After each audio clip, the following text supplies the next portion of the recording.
I had to take a step back, even though I didn't consider myself a full-time student. I never became a full-time student again.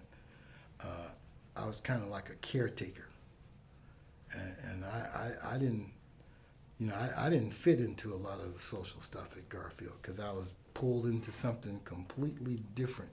And I was running around with people like Angela Davis, and she was way over my head.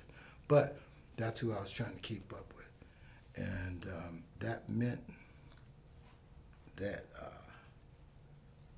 the high school stuff I just kind of passed by, and that's why I was so aloof because I couldn't be close to nobody because if I got close to you, then the police would come after you. So I learned to keep by myself. I didn't want to be by myself, but I knew that if I, especially any dudes, if I got close to any dudes, it would put a bullet thing on their back. And they may not know how to handle it.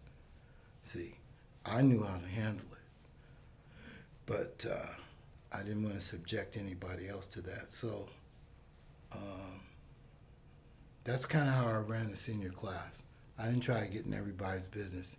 I just tried to make sure everybody was safe. So our senior class did real well. Um, but I think part of it was me not getting involved because then the police would get involved. So I had to keep away. Like I remember certain groups, I'd look at and say, oh yeah, like you guys had the senior soul sisters and all that. And see, my whole thing was making sure you guys were safe. I wasn't interested in trying to tell you what to do or anything, but my thing was making sure that all the little groups that we had at Garfield, that nobody was being attacked. And that's kind of the position I had to take. So that's what I took.